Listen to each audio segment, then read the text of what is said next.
Support Laneside. Get something cool. Hey everybody, and welcome to another edition of the Drill Room. I am a really orange looking today, aren't I? Oof. I can't tell if I got a tan or I just need to change the color on my light, but I am, as always, the Bearded Beast, Rob Johnson, and I am here in the Drill Room to answer your questions. This show is by the bowlers for the bowlers, where instead of just sending back just a simple reply on YouTube or to an email, we want to get down and dirty and in-depth and try to share as much information with everyone as possible so we can all learn together.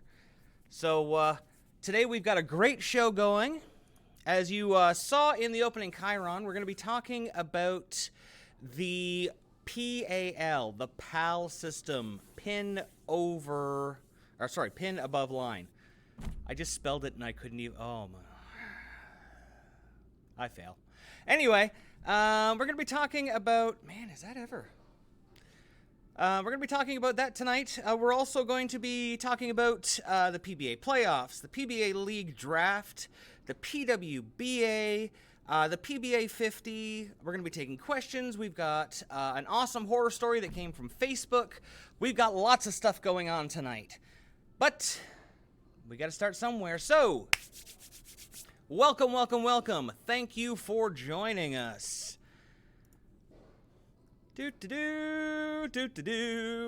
Welcome back, everybody. So we're going to start with,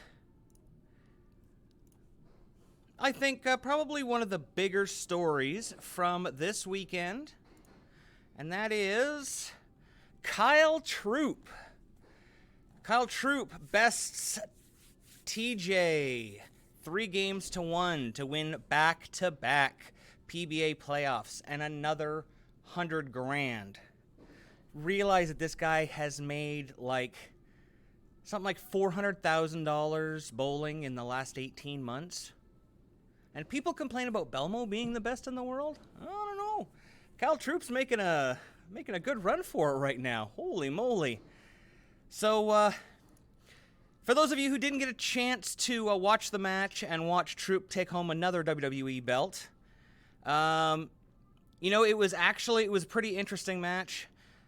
Troup took Game 1 and Game 2. Game 2 was really close. And then it seemed like the tides were turning. In Game 3, Tommy only misses once. Troup only shoots deuce. Like, hey, you know what? Maybe he's coming back. But then Troup just drops the hammer, shooting 288. There's not a lot you can do about that. What do you say? Kyle Troup, once again, showing everybody that Kyle Troup is one of the best, if not the best in the world right now. Him, Simo, Belmo, a lot of Mo's going on here. It's because everybody loves Mo. It was a very, you know what, I gotta hand it to Fox. People may not like Randy. People may not like Rob Stone. But Fox is bringing butts to seats. They're getting eyes on this product, and people are really liking it. I mean, look at the ratings are high on it.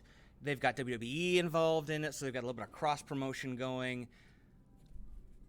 This is really starting to take off for bowling. I gotta say, it's not where I saw the tour going. If you'd asked me 10 years ago or 20 years ago, if I saw the tour going there, I would have been like, what are you doing in my house? But anyway, no, I think it's really great for Kyle.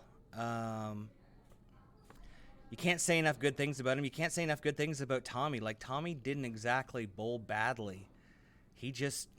Kyle Troup was a steamroller. He runned over everybody. He runned over everybody. So, yeah, it was quite interesting indeed. It was a big weekend for bowling. Holy moly events. Because we went from PBA playoffs, then we had Stephanie Johnson on the PWBA, me switch this over. Boom! We've got Stephanie Johnson, who has climbed the ladder to win the Rockford Open. So the 38-year-old right-hander notched her 4th career PWBA Tour victory and takes home 20 grand. Not bad. That's some pretty good money. I'd take that. Yep. And you know, she didn't exactly bowl any slouches. Like, look at the field that she went through. She went through Shannon O'Keefe, who, I mean, shot 220. Then she goes through, who was it next?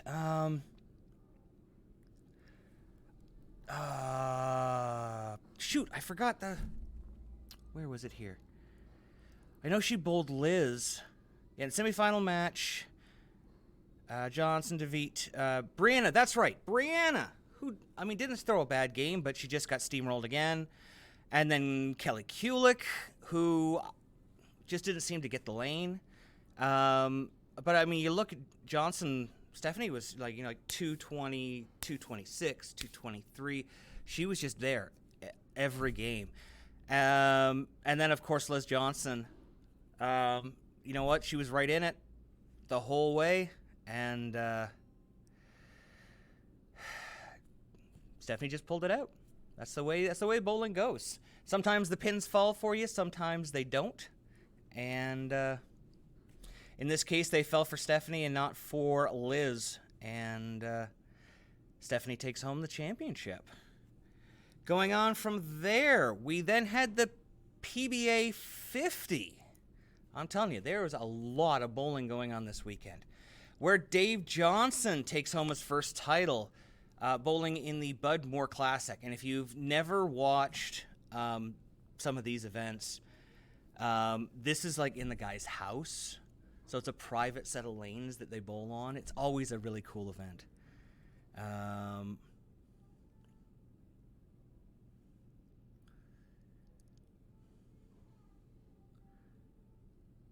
think this is the event, isn't it? I'm pretty sure this was the one that they're bowling in the guy's house. It's really, really cool. Really awesome looking event. But not to be outdone, the PBA jumped back in just yesterday. Kyle Sherman is the #1 pick in the 2022 PBA League Draft. For those of you who didn't watch it, there was actually odds on this. I thought it was pretty cool. There was odds on where people were going to go and things.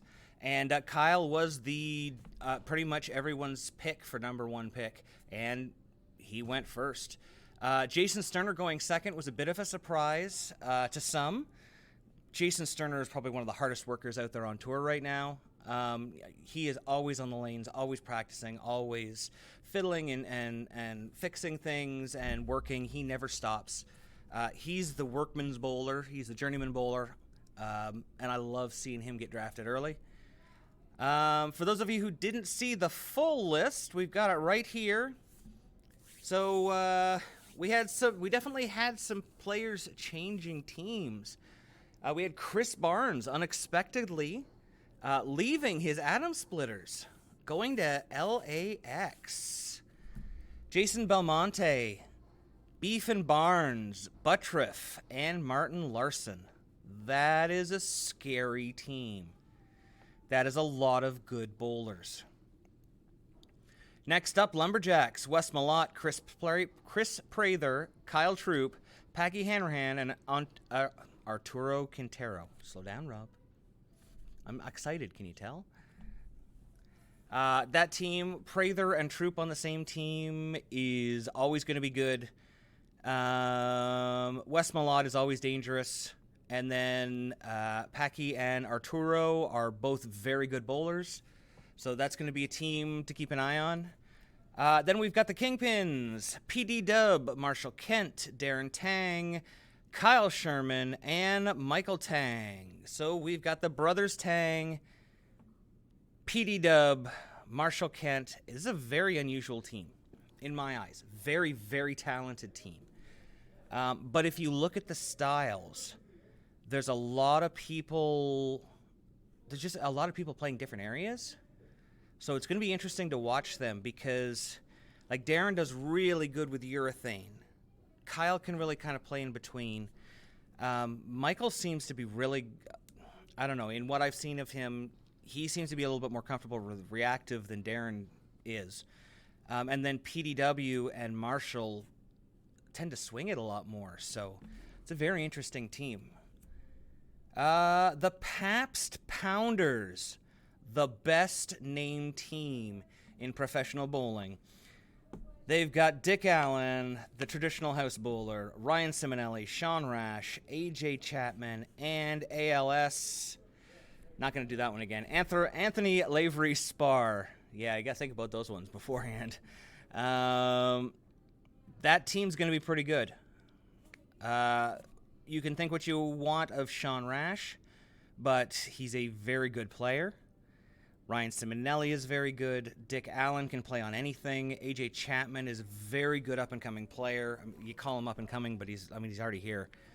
Anthony Lavery Spar, very good. That's seems like a really solid team. The Motown Muscle, EJ, Simo, Brad Miller, Mitch Hoope, Canadian Flavor, Kevin Williams. That's going to be, I think that's a pretty good team. You got a lot of players who can play in the same area, who can play off each other, but they're also very versatile players. EJ and, I've seen EJ play straight. I've seen Simo play straight, backup. Brad Miller can really play anywhere as long as he doesn't have to shoot spares. I'm just kidding, because I can't shoot spares either, so it's all good. At least you can make TV.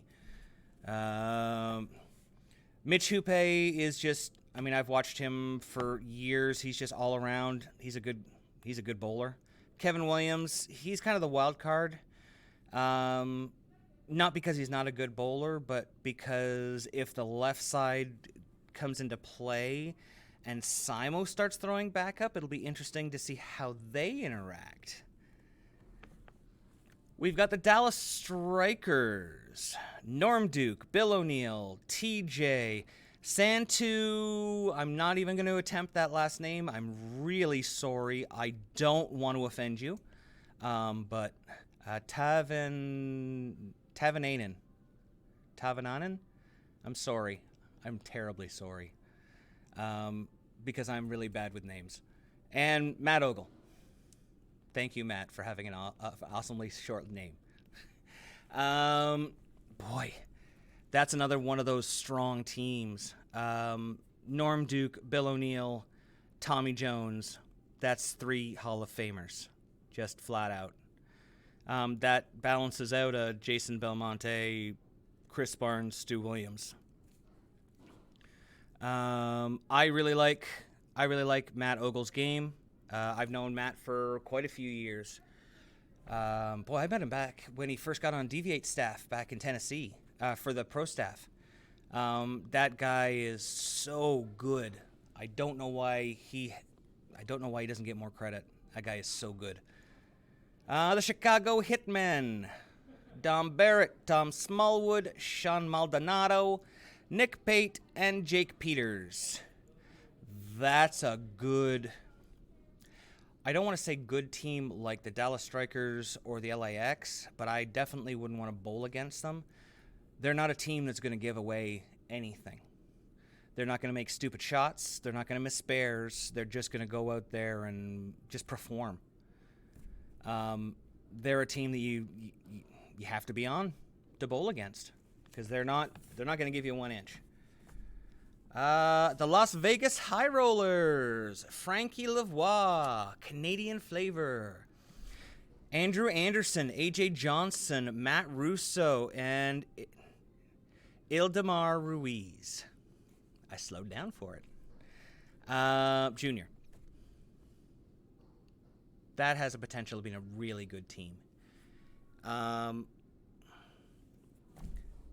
They have the potential to perform as good as any other team that's there. They just don't have as much experience as a Dallas Strikers or an LAX. So it's still a pretty good team. Really haven't seen any bad teams. The Atom Splitters. We've got the Rebel, Tom Doherty, Jesper, Chris Vi, DJ Archer, and Brandon Novak. That's going to be a scrappy team. That's going to be a very scrappy team. Anytime you got Jesper, you know he's going to be near the pocket. Chris Vi, another guy who doesn't really miss. DJ Archer is a guy that you can count on. Yeah, it's a good team. And what do we got here? The Waco Wonders. Thomas Larson, BJ Moore, Walter Ray Williams Jr., Jason Sterner, and Parker Bone. That is a good team as well.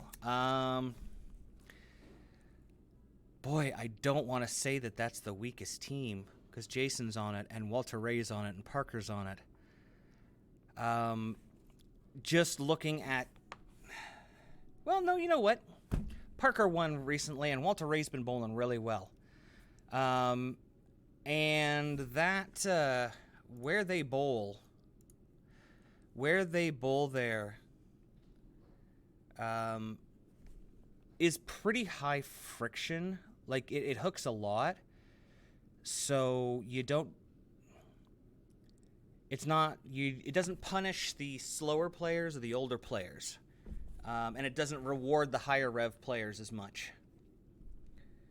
Let's see here. Johnson won. Stephanie Johnson won. Love watching Darren Tang. Yep, Darren Tang is hilarious. Oh my, his summer leagues have been great. Just watching him. Go Kingpins! Your Canadian is showing just a little bit. Just a little bit. It's nice when two of my national team members get drafted. It's unfortunate. It means they may not be available for some events this summer. But it's also they're out there, showing how good Canada is at bowling. So we're okay. We're good. We're pretty good. Okay. So now we've gone through that. Oh, one more thing. I'm a Kingpins fan also. Darren is my PSO. Nice! Plus CDB has always been my favorite. CDB, I'm going to show my age. I've watched CDB since the ladies tour before it folded the first time. And she's always been somebody I really liked. Her and her sister, Catherine Doran Lizzie. They were on like every show for a year. And they really showed some personality out there. And I've met her in person quite a few times. She's quite fun to talk to. She's awesome. So I think that's pretty awesome. So I lost my train of thought. Just for a second there. I had sent on Facebook a Pro Shop horror story. More of a Pro Shop horror picture. And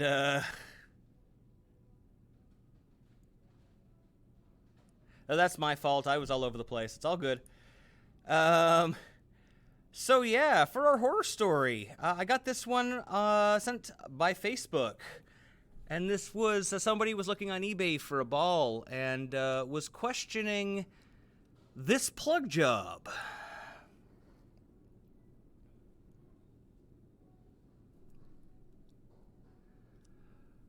So somebody had a pure white ball.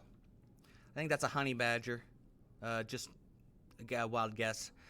And it was switch gripped. And rather than pulling the switch grip out, they just filled the switch grip with plug and left it in there. That makes my heart hurt. Like that's a different kind of lazy because you literally have to take more care when you're cutting it down not to fracture it when you're rattling the outer. I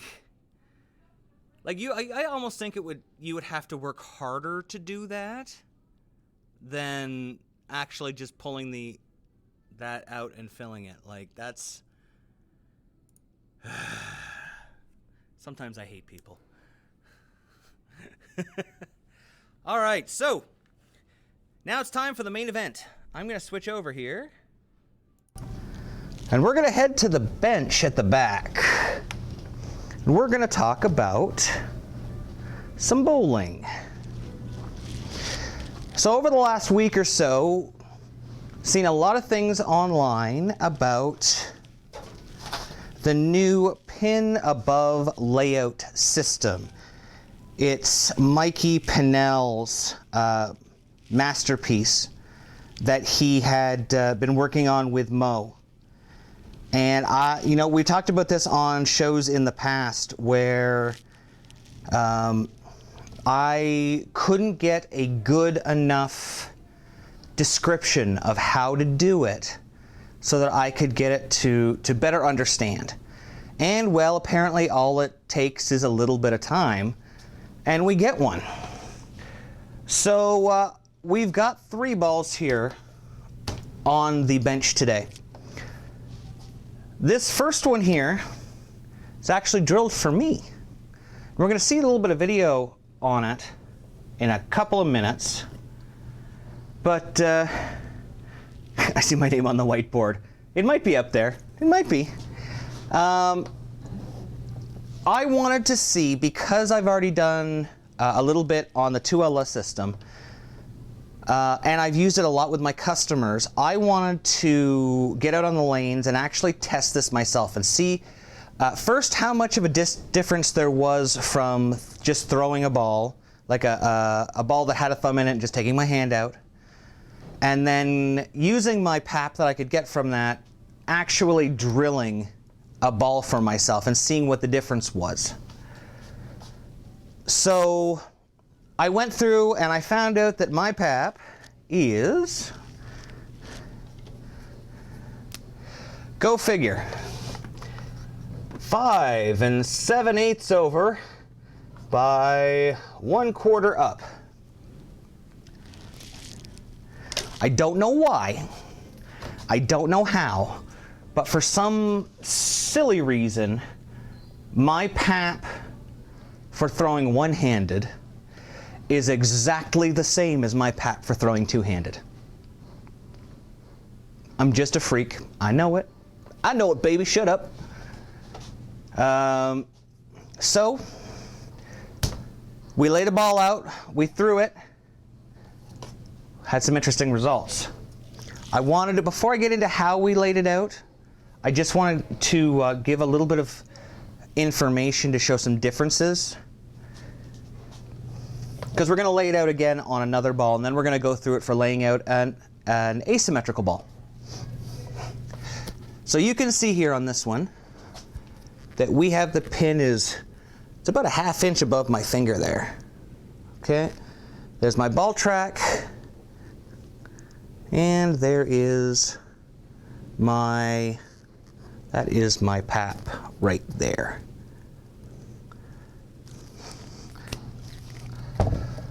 So the first thing I did, once I had my pap and my information, and I said, I'm going to watch Mikey's video and figure out what's going on, figure out how I should be laying these out, because, I mean, when you look at the Storm, the 2LS system, they have 6 really easy, very, very simple to lay out drillings that you can use just a regular protractor or a prosect, and throwing a ball fairly quickly. When it comes to Mikey's, it's a lot more involved, but once I started throwing it and understanding how the fingers were intersecting the core, it started to make sense why they were so different. So the layout we went with was 5 inches by 1 inch pal. So my pin to my pap is 5 inches long, and my grip is 1 inch above, or my pin is 1 inch above my grip line. It's supposed to make it smooth, controllable, and roll forward. Now when you look at the 2LS layout for benchmark, these would be my fingers right here and the pin is way up here. There's a 3-inch difference from where my pin is to where it is on this ball. But these are both supposed to be benchmark layouts. So it got me doing a little bit more looking and a little bit more looking, and I pulled out my old trusty half ball, and something Mikey said in his video really struck me. With the PAL system, what they're doing is they're controlling where the fingers intersect the fattest parts of the cores and using that in addition to finger depth to create different shapes, much different shapes for two-handers. So for instance, this layout, I hook the entire lane with. I have to throw it at the gutter to get it to stay online. It's not that it's a bad layout, it is just a much stronger layout. And you can see that. Whoops. Right here. So the first shot we're going to have here.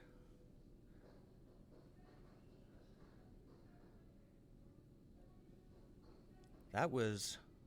Now I'm throwing on the 40-foot PBA Don Johnson pattern here. And you can see I can keep that ball, rather than having to throw it away from me like most two-handers have to, I was able to keep that ball very much in line.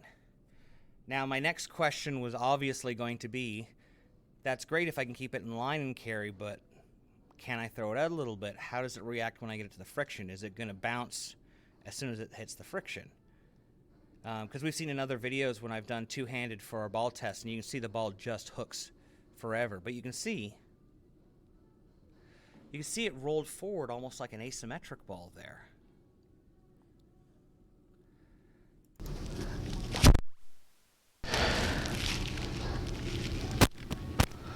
And when you start thinking about how they're orienting the core for these, you can see the huge difference between these layout systems. So if this pin is here, this is the top of the ball. So we're going to say that ball's standing right upright this. So when this ball's flaring, I'm using all of this core. It's going over and over and over and over. Even putting my fingers, where I'm putting my fingers in here, the core is very, very tall. Okay, it's left mass away from my fingers. This isn't actually the core that's in this ball, by the way. I'm just using this as an example. If you look at the placement of the finger on this one, I'm actually then drilling through the top of the core. We're taking away mass from the top of the core here. So we're making it shorter and fatter, or shorter and squatter, which is what we want to make a ball more controlled. This one here, if you look where the fingers are going, they're actually going almost dead center into the ball. You look, there's our mass bias. There's our pin. It's a ½ inch above middle of the ball. So they're intersecting the cores in much different ways. Much, much different ways. One isn't better than the other. This being a benchmark ball doesn't mean this can't be a benchmark ball. And this being a good benchmark ball doesn't mean that this can't be a good benchmark ball. This is unfortunately where those handy-dandy layouts are going to have to start coming into play a little bit more. You're going to have to, unfortunately, test a few of these out. Now you can see from the video that I played, a little bit of the video there, this is very controlled. It did not spin up very early. But when you saw it spin up, it spun up, used up a lot of energy and saw it roll forward, rather than being overly continuous. And if you look at the layout that we had there, that 5 by 1, that's exactly what it is: control and roll forward. So let's lay one of these things out and find out exactly how they've figured out how to do this. Because I already really liked the 2LS system a lot. I used it for my two-handers almost all exclusively. And it was very simple to throw a ball up on the bench, and boom, boom, boom, boom, ball's done. I can get it on the press. I think the extra little bit of work, I hate to say it, makes a huge difference. Somewhere Mikey's gonna see this and he's gonna be like, well, I told everybody that. My dad's been telling people that for years. So let's get down and dirty into actually how to lay out one of these things, because that's what people want to know. So let's do the ball that we did right here. That's that guy there. So if we follow the rules, the first thing we do is we do our pin to pat distance, which is 5 inches. Now they use a prosect for this, and I hate that. It makes it very difficult. Use a protractor or get one of those storm layout tools. It just literally makes this a lot faster. Because I can just pop this in and boom, there's 5 inches. I already forgot the first thing I'm supposed to do. Silly. We have to orient the ball. Very, very important is to orient the ball. I know it's not step 1 on here, but it should be. Mikey talks about this in the video, and it really should be step 1 on the list, is making sure you always orient your ball correctly in the direction that you want your CG to end up in the end. By drilling through the core in this certain way, you're also creating much higher asymmetry, so these drill angles actually do become very important.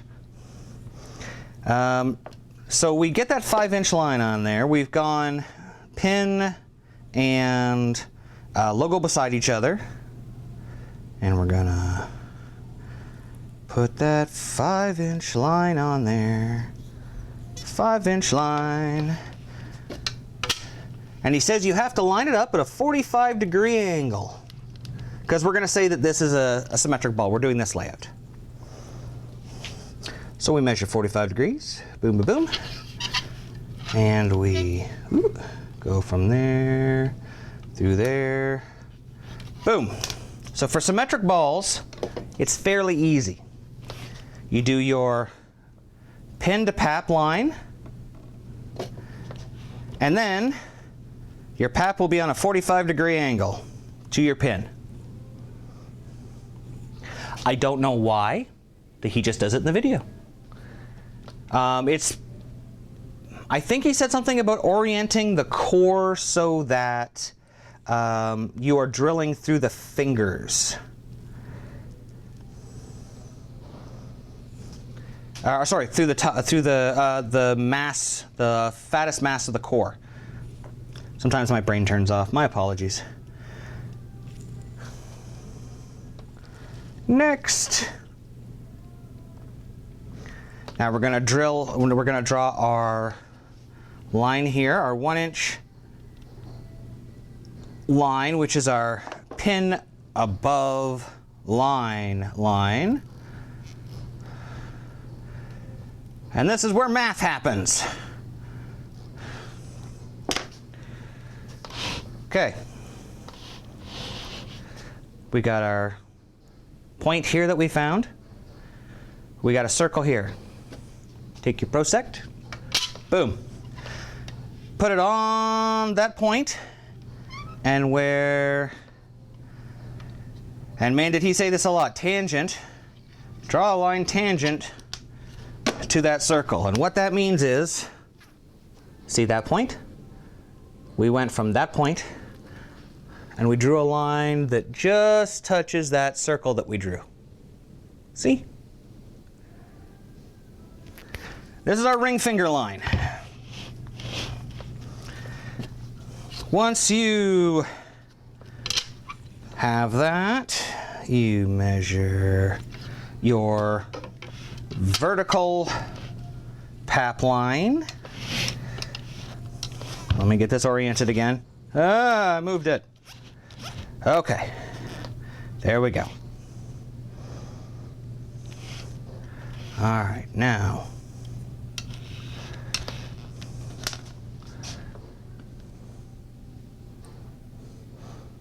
because of where my pap is, I don't have to really go up or down, which is nice. So I get to skip a step and go straight to my pap minus a ½ inch, which is going to be my ring finger, center of my ring finger. And then I get to measure back to my pap, and that's the center of my bridge.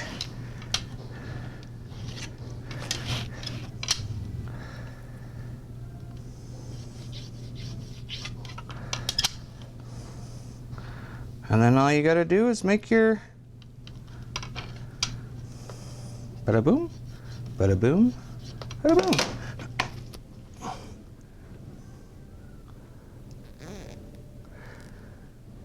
But you say, Rob, that's not my pap. I have to do things. Well, let's do one for you. That's why we're doing this. Most of you two-handers out there are normal. And you have paps that go down. So, once again, we're saying that we're drilling on a symmetric here. We put these side by side. Open my phone up.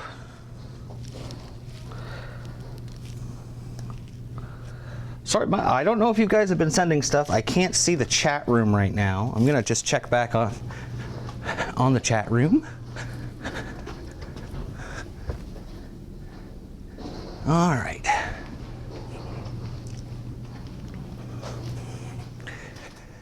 So,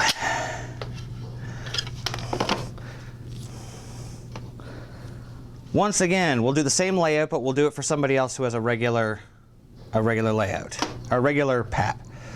So we're gonna go. There's our 5-inch line. We're still doing the 5x1. Okay. So here's our pin, our CG. We put across from each other. We've drawn our line just like we did last time. Everything's the same. 45 degrees, boom.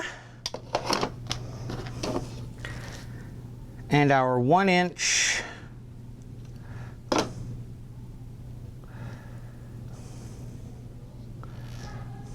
right.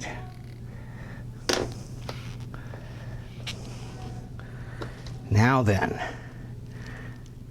this is where the fun begins.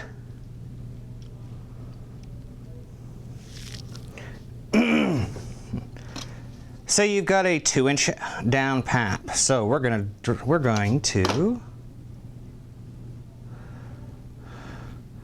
draw a line.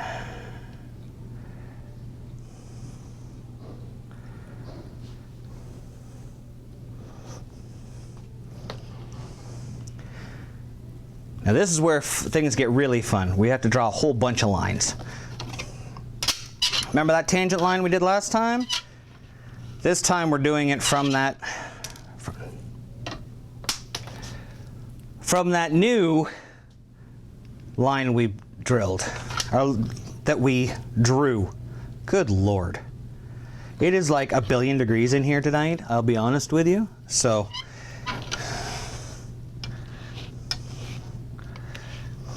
now we've got a really nice art project. We've got our pin above line, we've got our pap line, we've got our midline, This is actually the easiest part. Your val line is always 90 degrees to your midline. So we draw a line from that midline we just made. You can see there. So we now just connected our PAP to our midline. We take along that first midline, this is the ring finger midline, and we're gonna measure back. So let's say we'll use my friend Wayne's PAP. He is a 6 1/4 over. So half off that is gonna be 575, and then I'm gonna mark his 6 1/4. That's not half. There we go.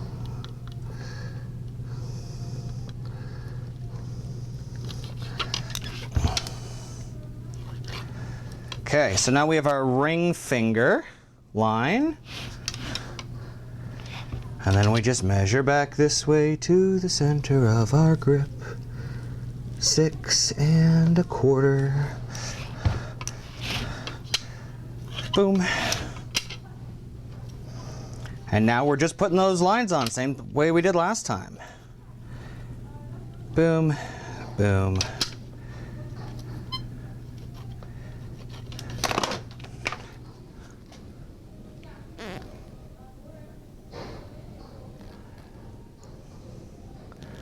So to make it easy, symmetric balls, turn them sideways.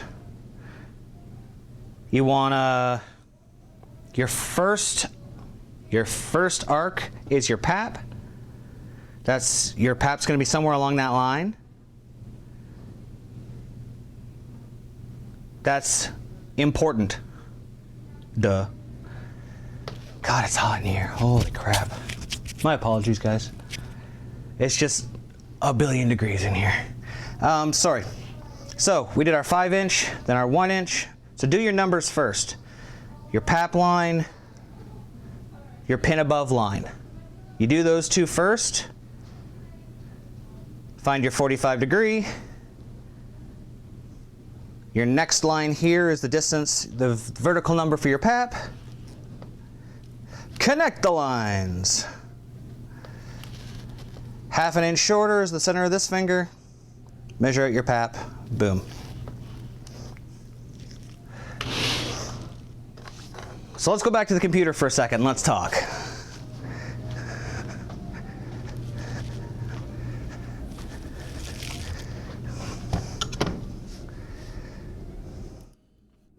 So let's talk about this new system. I like Mikey. I love Mo. One of the problems I have with this system is it's very complex. One of the things I like about this system, however, is how complex it is. If you look at the way that it changes the orientation of the core, where it puts the fingers into the mass in the core, you are definitely shifting the core around quite a bit more and in a much different way than the 2LS system. Much, much different way. The only problem with that is getting pro shops on board with it. It's a very good system. Like, once I figured it out, once I got to doing it more, excuse the mark on my head there. I had a little bump. Once I got to doing it a few times, like quite a few times, it became a little bit easier. But even now, like I've probably laid out 20, 30, 40 balls with it, with the PAL system to practice. And I'm still going back to the sheet and looking at it because it is a lot more involved. The 2LS system, other than needing the chart for it, I can lay out a ball in 5 minutes, maybe that long. With the PAL system, it's an investment. You're looking at, 10 minutes, 15 minutes to lay out a ball, especially symmetrics, because sometimes you may want to change the position of the CG in relation to the pin to get it to sit in a different quadrant, to get it to go through a different part of the core slightly differently. And I think its complexity is, it almost makes it too difficult. And that's not saying it's not something that's going to catch on, because I absolutely think it's something that's going to catch on.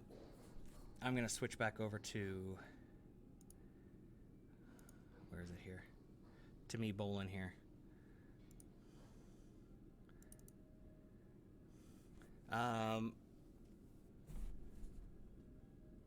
The balls roll differently. I have not, like, I've thrown a lot of two-handed stuff in my practicing. The stuff that's in the 2LS, the six layouts from 2LS are all very continuous. They hook a lot, but they're all kind of in the same shape. Especially if you're on a house shot. Like on a sport shot, you're gonna see much more difference in the layouts, but on a house shot, there's very little difference in the reactions. But with this system, with the PAL system, you see a much different shape from the ball. Trying to remember here if it'll let me. Aha, it will. I got a few shots in here so you could just see a little bit different of how the ball rolls.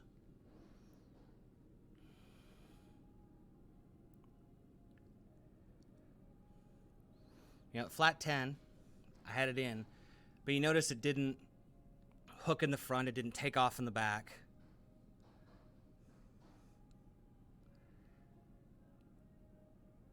Definitely has a lot of pin action. I was quite impressed, simply because I have drilled other two-handed stuff. Like, I don't want to... Look at this. Yeah. I don't want to put down one system over the other, because the 2LS system is a very easy one for most pro shops to get into, like a basic system. And I think that's maybe kind of what it's designed to be. It's a more basic system, where the pin above line system is a much more technical system, and I feel like it gives you a little bit more control over shapes. I think that's probably the best way to describe it. Now, you saw that shot there. I wanted to show, fast forward a little bit here. Same ball, but drilled for a one-hander.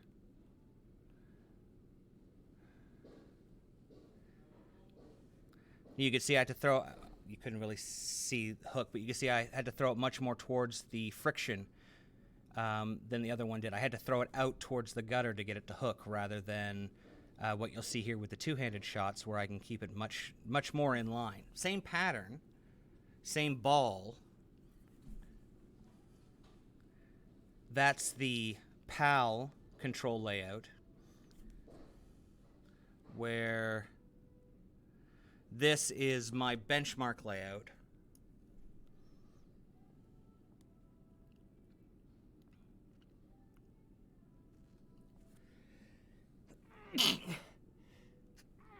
Oh, excuse me. Whew. My apologies. So, I think what I'm seeing from this is that the PAL layout, as I said, it gives you much more control over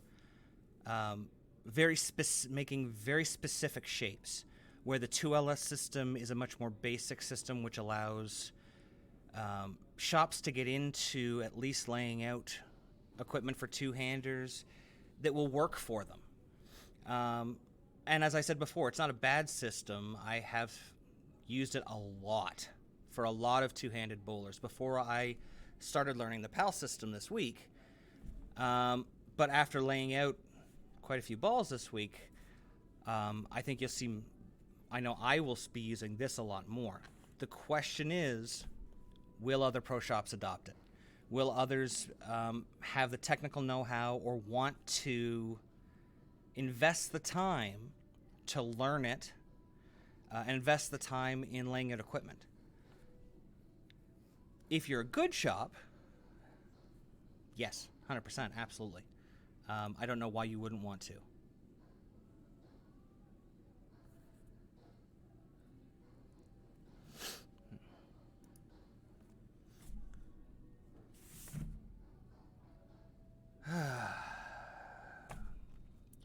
This place is killing me tonight. I apologize, everybody.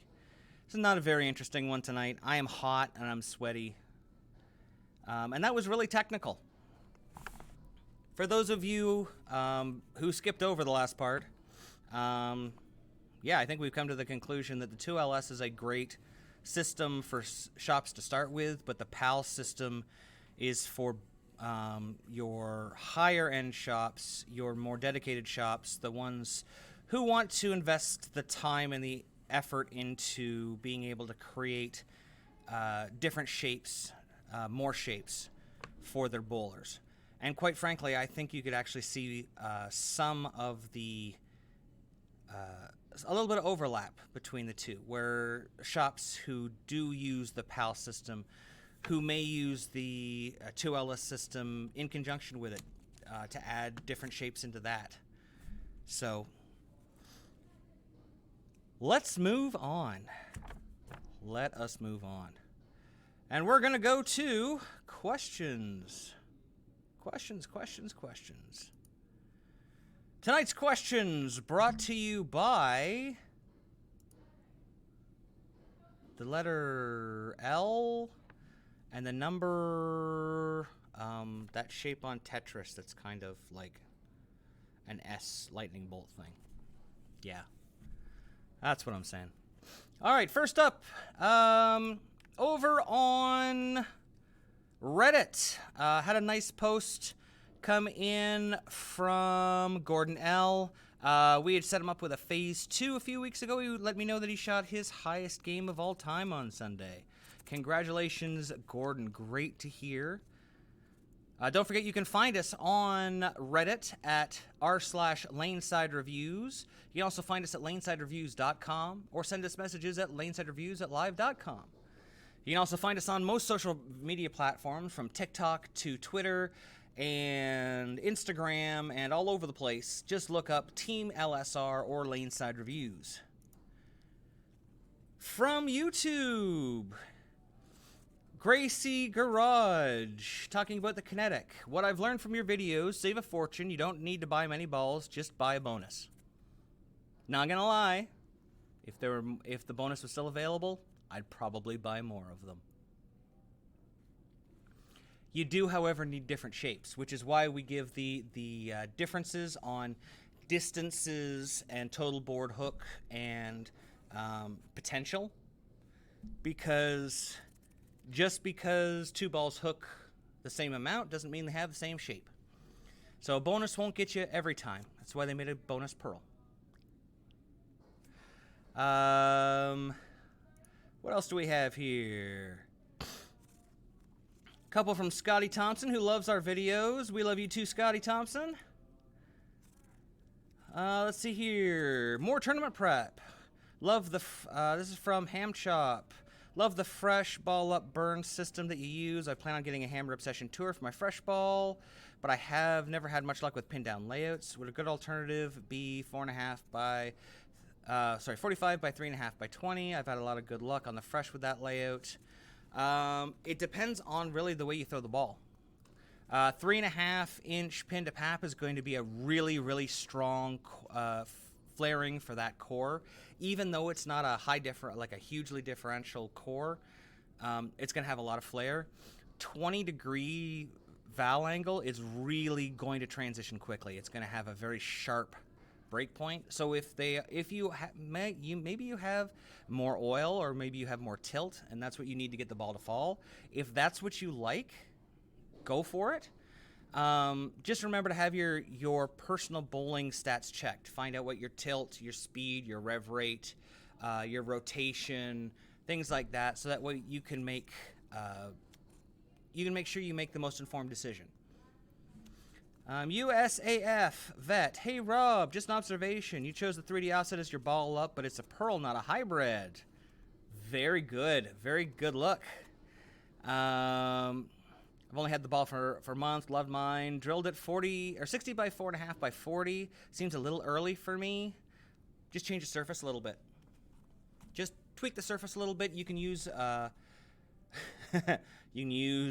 polish or compound if you like to, or you can use a pad. I did pick it as my ball up, and the reason why is because if you go back and look, I actually had two ball ups with me. I had my Speed, which was a hybrid, and the Pearl, the 3D offset Pearl, in my bag with me. I took 8 balls. And the reason I did that was so that I could have a hybrid that I could either put polish on or put surface, which I did put surface on it. I ended up hitting it with 500 and then skip sanding it with a 3000 to get it to see the lanes a little bit earlier. But it also meant that I could have something that was a little more symmetric in the 3D offset later, with some surface or without some surface on it.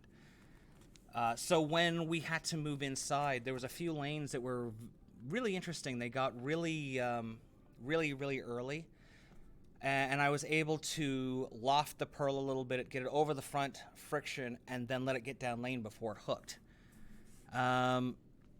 Going into that event, I did not see what the pattern was. They hadn't posted it until late after I'd done this video. So I probably could have done without that ball. You are correct. But I was planning for a 41-foot pattern that I did not know what the volume or what the shape was. So that was one of my emergency balls. But good catch. I really like that. Obsession Tour is the bomb. It is amazing. Hey, where's Scoops? No, he's just... Scoops has been moving.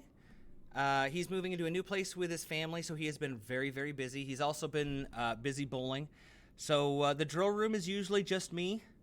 But we're hoping, now that things are starting to settle down, that especially over the summer here, that we're going to be able to get not only Scoops in here, but we're finally going to hear the old man. Old guy Wayne. We'll get him in the studio, and we'll actually get him to talk. And you can hear him. I know, crazy, right? He has a voice, not just hair.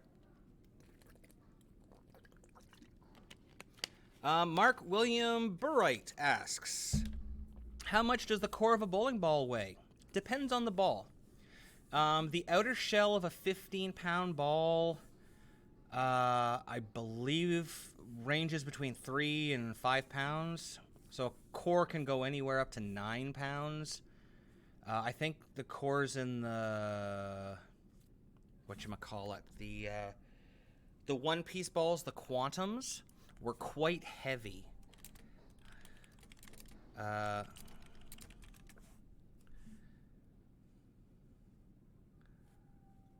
trying to think here. There used to be a really good video that I want to point you towards that Brunswick did, but I can't find it right now. If I find it, I'll put it in the comments on YouTube. But yeah, the core tends to be the majority of the weight. Then the outer filling, that white stuff that you see, tends to be much, much lighter density. That way the core can have a much more dramatic impact on the way the ball rolls. When you get a one-piece ball, the core has to be a two-piece ball, the core has to be extremely heavy because it doesn't have that light density stuff in between. It has to make up for it. So they can be quite heavy, but anywhere from let's just say in a 15-pound ball, you're looking at 9 to 12 pounds of core. Anywhere, yeah, let's say 7 to 12 pounds of core, depending on the ball. Not every brand matches up for everyone. Like I said before, Storm doesn't match up to me. Yep, I agree with you, Corbin. Not everyone matches up to everybody. If you're not a signed bowler, throw everything. You know, like Scoops. Scoops is not signed. Okay, he can throw anything he wants. The majority of his stuff is Brunswick. Matches up with him. He likes that smooth shape. It's easier for our center. But he also has a storm ball and a motive ball, and you know, for certain things that he wants very specifically that he can't get out of one line or another. I don't know how he does it. I find everything in Brunswick. 'Cause I'm biased, remember? I don't say anything good about anybody else. Scotty Thompson again. He's been bowling since the 1890s. Oh, no, sorry, Brunswick. Okay, Brunswick's been a great company since the 1890s. My apologies. I was like, boy, man, Scotty, you look great for your age. He's got a 14-pound igniter solid. What else do we have here? I had my spare... Oh, this is from episode 19, which was USBC Under Siege, Freight Train. I had my spare ball kicked out of Nationals because it was made in Korea. Yeah, because they have certain balls that are USBC approved and not USBC approved. I know that Lordfield went through a problem with that a couple of years ago. They had some balls released that ended up not being USBC approved, and some of them got kicked and stuff. It happens. I'm sorry to hear about your spare ball. Same ball that I went through in past inspection last year. Of course. Good job, USBC. Had to drill another spare ball at the Storm booth. Yep. We actually had a guy, Graham, who went down when they were still doing weight holes, and he had one of the old Zebra ebonite balls. So it had all the different colors in rows around the ball. And he got there, and it was his spare ball, and they're like, "Oh yeah, it's a tiny bit over," and they just took the biggest drill bit and the bottom of his ball and just went bleh, and just killed his spare ball. They're like, "Okay, go ahead, go bowl with it." No matter that it was over his track or anything, he just had to go get himself a new spare ball. They're sometimes at Nationals they can be fun people, but they see a lot of bowling balls. Maybe they make mistakes. We're all human. I'm not, but... Freight Train, Rash is a baby. In Mo we trust. Agreed. We've gone through all those. Braveheart. I love my Squatch. Purchased one during the pandemic and wasn't able to drill it until last season. Love it. Yeah, the Squatches are all really good. The Bigfoot's has been decent for a different reason. I find it's been really good late hook ball for me. I miss my Squatches. I really miss my Squatch. I miss my Yeti. I miss my silver and my gold and blue Yeti. That ball was amazing. I use finger holes without grips, and naturally I have a popping noise. I go down to almost a second knuckle. Yep, that happens. That's from Vacuum Grips. They were talking about it. If you go to Relax Grip, where you go down in between here, often you'll get a little bit of suction going through there.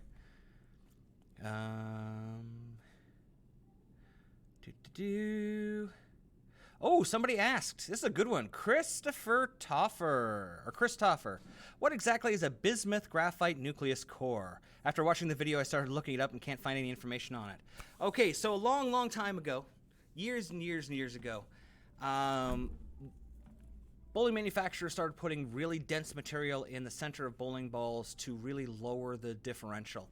They could put really, really heavy things like ceramics in the core, and it would take all the mass to the center of the ball rather than being out towards the edges. So you could have these interesting core shapes where a ball that would naturally be high RG would actually end up being medium or low RG because there was such a dense material in the center. The other upshot of that material was it had a very high coefficient of restitution. So the energy that went into it came out of it without losing a lot of it. So balls like the Sapphire Zone, which had the bismuth graphite core in it, they tended to be a little bit smoother, but they also tended to hit differently. One of the analogies we used to say is that the pins, when they hit them, rather than going up, they go down and seem to hit base to base. They seem to have a lot of energy base to base. And we used to get a lot of messengers out of balls that had those really dense cores in them. But then USB-C kind of really poo-pooed that, made rules about what you could, the densities and the materials that you could put inside cores, and it kind of set bowling back for quite a few years. I mean, they changed. It's USB-C. They didn't like low RGs at 240, so they raised them, and then they raised them again. And who knows, they'll probably raise them again because their changes to bowling hasn't changed the scoring pace or anything like that, so who knows. But back in the good old days, you could have wicked neat things like ceramics and the coup de C and the outrage and things like that. I think 900 Global tried to bring one back with the what was it? The Inception DCT, but it wasn't the same kind of material. It was a dense material, but it wasn't anywhere in the same kind of thing as the old videos or the old cores were. Although there was a sticker on it, and you really should listen to it to not drill below a certain depth. Otherwise, you will just destroy your drill bit because it's hard. Let's see. I'm sure these are great utilities, but at a pinch, an Axis trainer can be modeled out of a... somebody's talking about the Axis trainer from Eileen's Bowling Buddy and saying they can make one out of a football. And you can't really, because they're different. They are different motions. If you try to roll a football, the shape will affect the way it rolls in the air. Most people use a Nerf one. The trainer is the... Let me grab it. Hold on. Wait a second.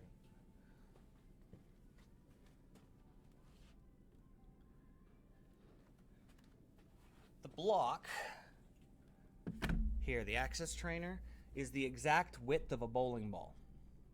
So when you're holding it and you put your fingers in it, it is the exact dimension, width-wise, of when you're holding a bowling ball. Also, because of its unusual shape, when you spin it poorly, it tends to oscillate and wobble much more wildly than a football. A football, because of its aerodynamic shape, will tend to right itself a little easier.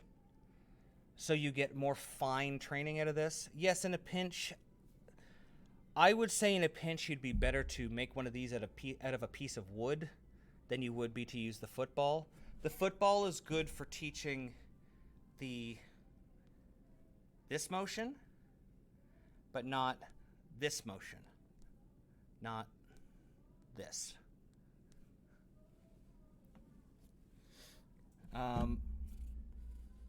Also, football doesn't have fingers in it, so you can work on throwing this into the ground just straight down and feeling it on your hand as it rolls off. Where football, you don't get that kind of tactile feedback. So you'd probably be better with, like I said, to use a piece of wood and try to mimic it rather than anything else. I believe that's the end of our questions, though. I want to thank everybody who stuck with us. I know it was a long one. Trimax! Oh, man! I haven't heard that one in a long time. Do you know the tendencies of the Kegel Plutonium pattern? Well, let's find out. Let's see here. Kegel Plutonium pattern.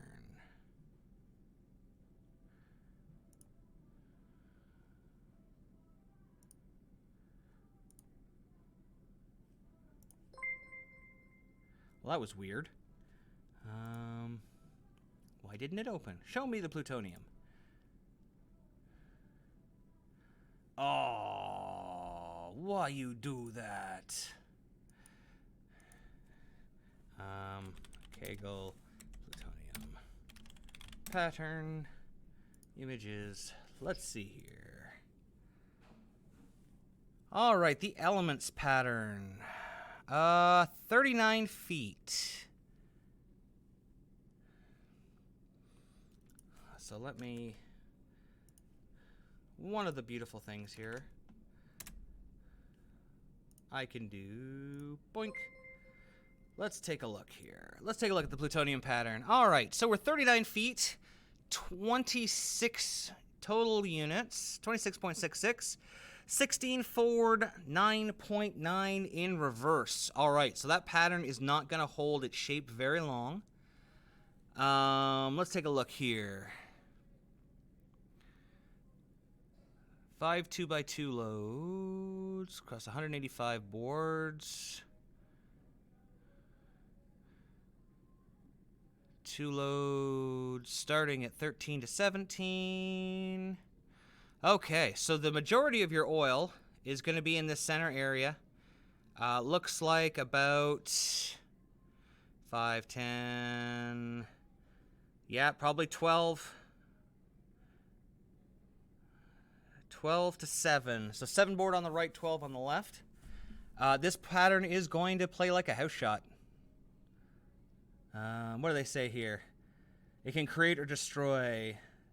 Oh yeah, it's definitely gonna. The conditioner that they're using is gonna play a real part in this. If they use an ice oil, it's gonna play a lot slicker. If they use a fire oil, this is really going to hook a lot. 1 to 1, it's a nice ratio though. I like it. So you're going to be probably going to want to start out around anywhere from 7 to 10. Rule of 31 puts us at about 8 board. Looking at the amount of oil at that area, so we go to 7 into 10.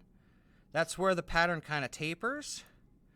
So you're going to see more oil in around 10, 12. So you're going to have a little bit of room on the inside. You're going to have what we call a shim. Something to hold it towards the inside. You're going to have a lot of friction to the outside. So it should play like a bit of a pumped up house shot. Where you're going to have to play it a little straighter to start to reveal the friction.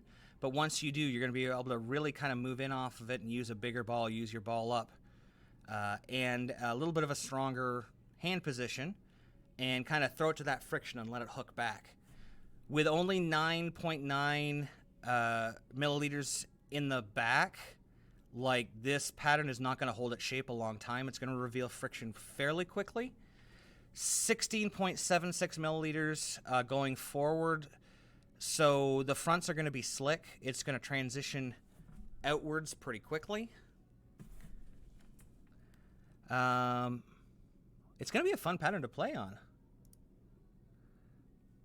Who was that? That was RH Garza 7. Yeah, so what kind of bowler are you? Are you a one-handed? I can't remember. Are you one-handed or two-handed? Definitely a medium pattern for those of you who are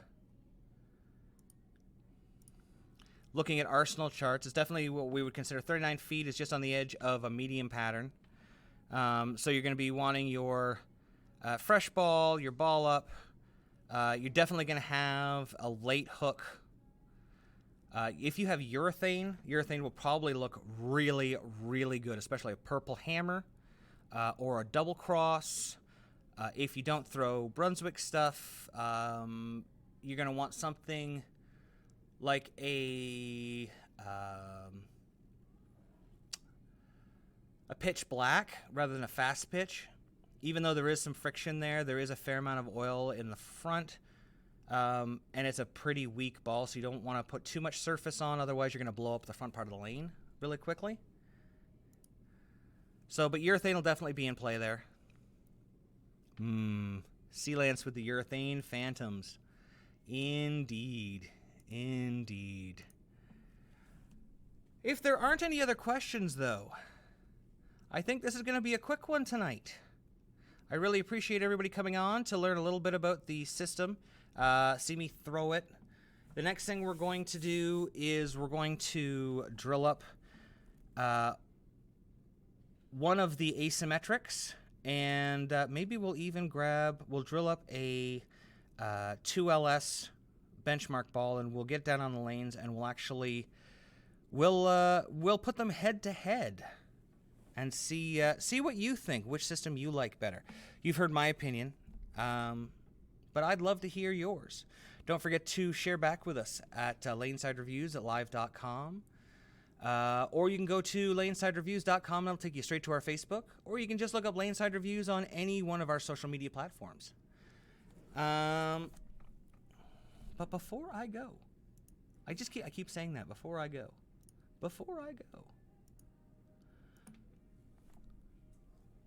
I want to just touch on this again. It's actually, for being as complex as it looks to do this, it's just more of time than it is, investing your time in it rather than being that complex. There are a couple of more steps in it, especially for when you're looking at asymmetric balls versus symmetric balls. Symmetric balls, you have to, as you can see here, point the CG towards the fingers. For low flare balls, use balls with less total differential instead of short pin layouts. There's a few more caveats to it. But honestly, as I said, looking at the video, watching myself throw the PAL system, Mikey's control layout was much more controlled, much more smooth, and much more forward rolling than the 2LS system. So going forward, we're going to have some fun stuff to play with. Maybe even a ball review for two-handers. But I'm getting tired, and I'm hot. So I think I'm going to call it for the night. Thank you all for coming out tonight. Remember to keep your balls on the alley, knock down pins. Oh yeah, I shot 297 last night. And have a great night. We'll see you lane side.